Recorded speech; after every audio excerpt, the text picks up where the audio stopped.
আমরা আপনাদের আশ্বস্ত করতে পারি এই ইয়াং জেনারেশনের উপর ওইটুকু ট্রাস্ট রাখতে পারেন যে শরীরে আমাদের এক ফোঁটা রক্ত থাকা পর্যন্ত আমাদের দিকে ওই দৃষ্টিতে আর কেউ তাকাতে পারবে না।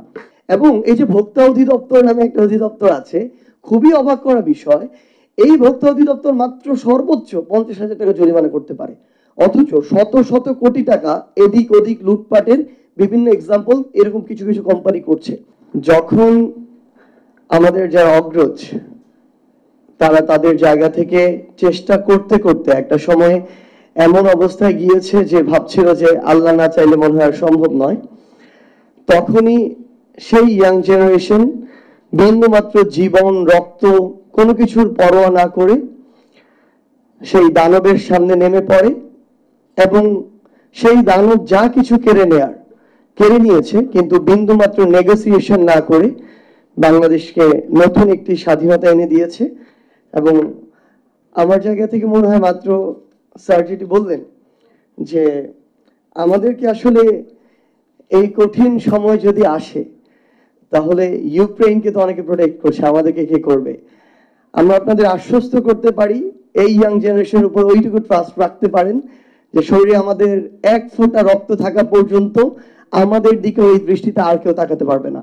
আমরা আমাদের জায়গা থেকে গ্রাউন্ডের বিভিন্ন জায়গায় গ্রাউন্ড ওয়ার্ক করার চেষ্টা করি। আমাদের একটা ছোট্ট টিম, একদম আনঅফিসিয়ালি, যেহেতু আমাদের এই মুহূর্তে টপিক আমি যেটা দেখলাম যে ফ্লারিশিং ইকোনমিক্স অফ দ্য বে অফ বেঙ্গল। অ্যাকচুয়ালি আমরা যদি আমাদের বাংলাদেশের পার্সপেক্টিভে চিন্তা করি, বে অফ বেঙ্গল হয়ে পুরো বিশ্বে আমাদের ইকোনমিকে ফ্লারিশ করার আগে দেশের ভিতরের কিছু জায়গা, যেই জায়গাগুলোতে পরিবর্তন খুবই জরুরি এবং এটা সম্ভব না হলে আলটিমেটলি ন্যাশনাল থেকে গ্লোবাল লেভেলে ফ্লারিশ করার মতো যে ওয়েটা, সেই ওয়েটা আসলে সবসময় বাধাগ্রস্ত হবে এবং আমরা আমাদের কাঙ্ক্ষিত লক্ষ্যে পৌঁছাতে পারবো না।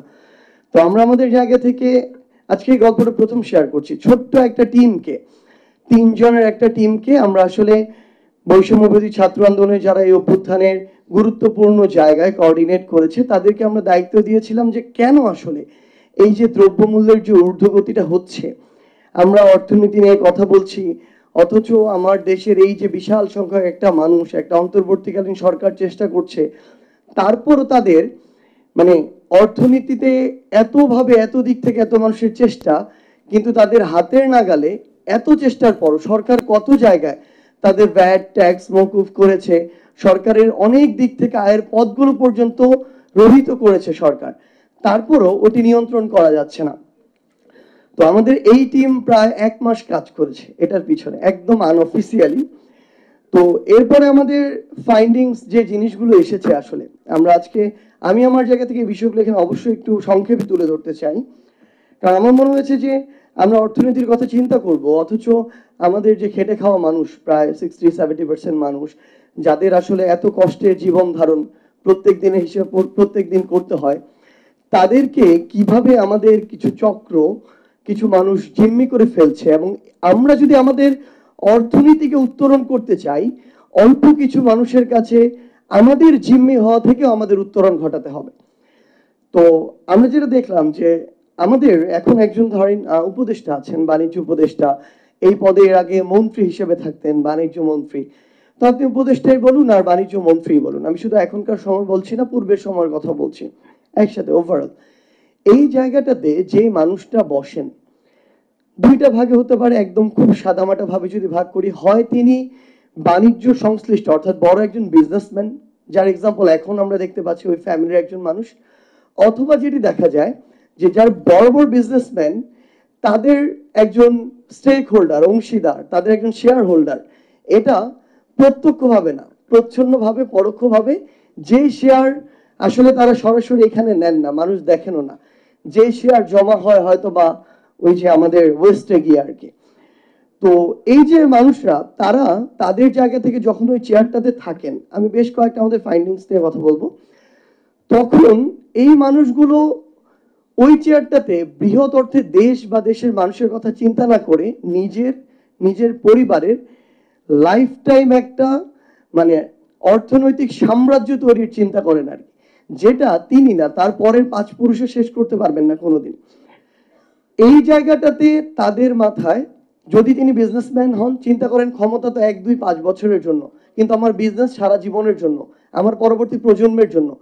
তিনি তার পলিসিগুলাই ওইভাবে করেন, কিংবা যে সীমাবদ্ধতাগুলো ততটুকুই তিনি সেখান থেকে সামগ্রিকভাবে উত্তরণ ঘটানোর চেষ্টা করেন, যতটুকু তার কিংবা তার অংশীদারদের বিজনেসে ক্ষতি করবে না।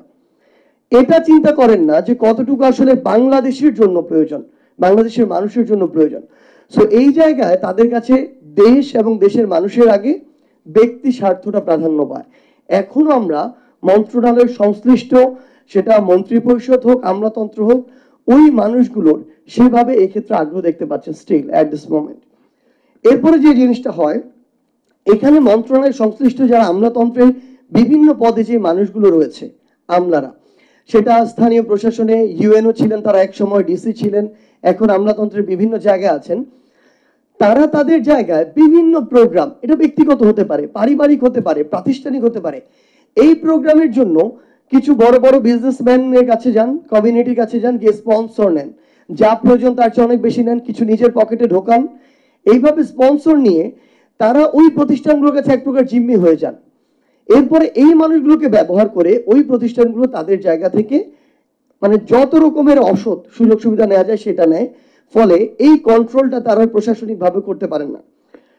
এবং আমরা যে জিনিসটা দেখি, এটা সংক্রান্ত কিছু ল করা হয়েছে, এবং এই যে ভোক্তা অধিদপ্তর নামে একটা অধিদপ্তর আছে, খুবই অবাক করা বিষয়, এই ভোক্তা অধিদপ্তর মাত্র সর্বোচ্চ 50,000 টাকা জরিমানা করতে পারে, অথচ শত শত কোটি টাকা এদিক ওদিক লুটপাটের বিভিন্ন এক্সাম্পল এরকম কিছু কিছু কোম্পানি করছে।